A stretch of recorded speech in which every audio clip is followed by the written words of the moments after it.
Si tu investis en bourse, tu as déjà entendu cette phrase. Cette action offre un rendement de plus de 6% par an avec son dividende, donc c'est une valeur sûre. Et c'est vrai que recevoir des dividendes, c'est agréable, c'est concret, c'est rassurant et ça motive. Mais en 2026, une question se pose. Est-ce que la stratégie qui consiste à investir sur des entreprises qui versent des dividendes est vraiment optimale ? Ou est-ce que c'est une approche un petit peu dépassée? Dans cette vidéo, je vais te donner une vision simple et utile de ce que valent réellement les dividendes, pourquoi ça attire autant, les pièges les plus fréquents, l'impact de la diversification et de la fiscalité, et surtout pour quel profil d'investisseur les dividendes peuvent avoir du sens. Allez, c'est parti! Les dividendes, c'est un sujet très populaire sur les réseaux sociaux.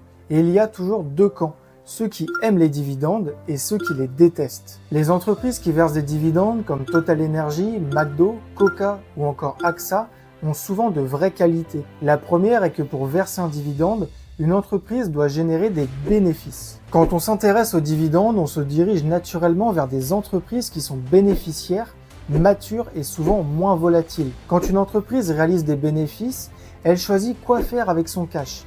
Verser un dividende, réinvestir pour se développer, rembourser sa dette, racheter un concurrent ou encore garder du cash en trésorerie. Et selon le business, verser un dividende peut être une très bonne idée ou une très mauvaise. Par exemple, si une entreprise de type Nvidia se met à verser un gros dividende, ça peut être un mauvais signe. Tout simplement parce que dans la tech, il est préférable de favoriser son développement plutôt que la rémunération des actionnaires. Si Nvidia se met à verser de gros dividendes à ses actionnaires, elle peut perdre son avantage concurrentiel et ça peut être catastrophique pour l'avenir de l'entreprise. En bourse, on met beaucoup les dividendes sur un piédestal, mais on oublie souvent un point important, les rachats d'actions. Il faut bien comprendre une chose, les dividendes et les rachats d'actions sont deux façons de rendre de l'argent aux actionnaires. La seule différence, c'est que le dividende est palpable, parce qu'on reçoit du cash directement sur son compte. Alors que pour le rachat d'actions, l'entreprise réduit directement le nombre d'actions en circulation sur le marché et créer indirectement de la valeur pour l'actionnaire. Et ces dernières années, surtout aux États-Unis, les rachats d'actions ont pris une place beaucoup plus importante que les dividendes. Donc se focaliser uniquement sur le dividende, à mon avis, c'est une erreur. En bourse, tout le monde est conscient qu'il faut investir à long terme, mais peu de personnes sont réellement capables de le faire. Ces dernières années, beaucoup de personnes se sont lancées dans l'investissement avec une stratégie d'investissement à long terme. Mais tous les jours, ils regardent leur portefeuille, ils suivent toutes les actualités et paniquent à la moindre baisse de 2% sur leur action préférée. Techniquement, investir à long terme, c'est facile à faire, car il suffit d'attendre, mais il faut avouer que c'est ennuyant. L'avantage des dividendes, c'est que c'est palpable et qu'on reçoit du cash régulièrement sur son portefeuille. Honnêtement, je ne trouve pas que ce soit la pire des stratégies à choisir quand on est débutant. C'est une stratégie que l'on peut tenir sur la durée assez facilement et on peut également mesurer facilement le résultat. Il faut juste savoir quel est le rendement et combien de dividendes on va recevoir chaque année. L'avantage, c'est qu'on peut facilement se dire « j'investis dans des actions à dividendes pendant 5 ans et dans 5 ans, je veux avoir l'équivalent de 3 000 € de dividendes par an. » C'est un objectif concret et palpable. Et un autre point, en général, les actions à dividendes sont bien moins volatiles que les actions de croissance. Donc mentalement, c'est parfois beaucoup plus facile à tenir. Avoir une position à moins 10% sur une entreprise qui verse un bon dividende, c'est souvent plus rassurant qu'une action de croissance à moins 10% avec zéro dividende. Donc oui, pour les débutants, pour les profils prudents ou pour les rentiers retraités, les dividendes peuvent avoir du sens. Mais pour un jeune en phase de capitalisation qui veut maximiser la performance de son portefeuille à long terme, les dividendes peuvent être clairement contre-productifs. Le problème, c'est que la stratégie des dividendes rétrécit le champ des possibles. Quand on investit pour recevoir des dividendes, on investit dans les mêmes entreprises que tout le monde et on fait difficilement mieux que la moyenne. Notre portefeuille peut être très concentré sur les banques, le pétrole et les foncières et on peut clairement passer à côté des secteurs les plus porteurs comme la tech ou l'industrie par exemple. Il faut bien comprendre que des entreprises comme Amazon, Google ou Nvidia n'ont pas besoin de verser des dividendes pour créer de la valeur. Et si on regarde la composition de certains ETF, comme les dividendes aristocrates, ce n'est pas très sexy et on ne mise pas du tout sur les plus gros moteurs de croissance du marché. Je fais une parenthèse importante. Beaucoup d'investisseurs suivent leurs dividendes sur Excel, mais ne comparent jamais leurs performances réelles avec celles du marché.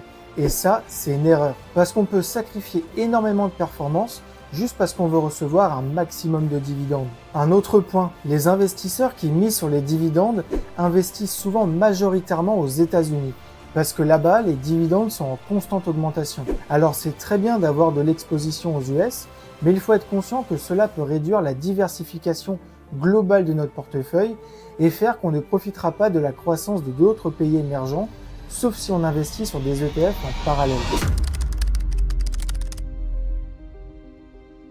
On en parle très peu, mais la fiscalité change complètement la rentabilité d'une stratégie qui consiste à investir pour les dividendes. Sur un compte titre, les dividendes sont imposés à la flat tax, donc à 30%. Donc quand vous entendez que McDo verse un dividende avec 5% de rendement, vous devez bien comprendre qu'on parle du dividende brut. En net, la rentabilité est moins importante. Si vous investissez sur des entreprises qui sont domiciliées à l'étranger, vous pouvez subir une double imposition. J'en ai parlé dans une précédente vidéo, et j'ai ajouté plusieurs exemples, donc je vous invite à la regarder. Pour le PEA, on peut recevoir autant de dividendes qu'on veut sans être imposé. Tout simplement parce que sur le PEA, la fiscalité s'applique seulement à partir du moment où on fait un retrait. Avant 5 ans, un retrait entraîne la fermeture du PEA et l'imposition des plus-values à hauteur de 30%. Après 5 ans, les retraits sont possibles sans que cela n'entraîne la clôture du PEA et les gains sont simplement soumis aux prélèvements sociaux qui sont de 17,2%. Ce que vous devez retenir de la fiscalité, c'est que si vous faites des simulations d'investissement sur 5 ou 10 ans par exemple,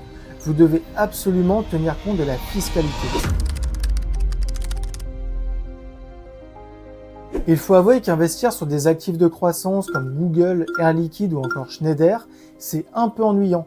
Il suffit d'attendre pour que le cours de l'action monte. Alors que les dividendes, il y a un combo entre la dopamine et la motivation. Tous les mois ou tous les trimestres, je reçois quelque chose et chaque année, je regarde quelles sont les entreprises qui ont décidé d'augmenter leurs dividendes et tous les mois, j'investis de l'argent pour recevoir encore plus de dividendes. On peut dire qu'investir pour les dividendes, c'est une approche qui est comparable avec l'immobilier, où on achète un appartement, on le met en location et on reçoit un loyer tous les mois. Quelque chose auquel il faut faire attention avec les dividendes, c'est le rendement affiché. Il ne faut pas forcément être attiré par les rendements élevés, tout simplement parce qu'un rendement peut être haut, tout simplement parce que l'action a baissé depuis plusieurs mois et parce que l'entreprise rencontre certaines difficultés. Je pense qu'il est préférable d'avoir un rendement un peu moins élevé, mais avec des entreprises qualitatives et en bonne santé, plutôt qu'un rendement beaucoup trop important. Si une entreprise décide de ne plus verser de dividendes parce qu'elle rencontre des difficultés financières et qu'en plus le cours de l'action baisse de 30%, ça peut être catastrophique. Je pense également qu'il ne faut pas négliger les faibles rendements, par exemple de 1%. De belles entreprises comme Apple, Air Liquide ou Hermès versent de petits dividendes mais affichent une très belle croissance et je trouve ça dommage de passer à côté de ces belles entreprises tout simplement parce que le rendement est ridicule.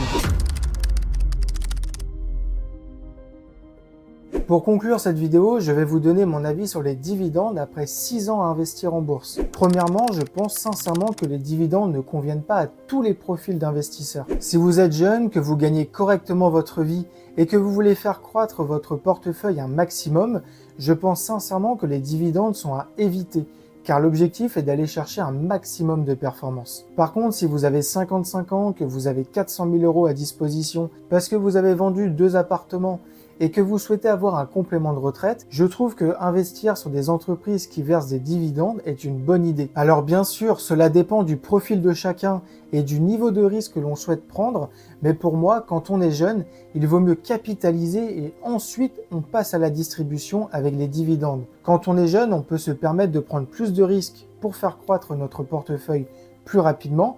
Et si vous investissez 100 € par mois dans des actions à dividendes et que vous recevez 50 € de dividendes par an, ça ne changera clairement pas votre vie. Et une fois qu'on a un capital conséquent à disposition, on peut investir dans des actions à dividendes ou dans des SCPI par exemple pour avoir un complément de revenus et sécuriser sa retraite. J'espère sincèrement que cette vidéo vous a plu. N'hésitez pas à me donner votre avis en commentaire et à me dire quelle est votre stratégie d'investissement en bourse.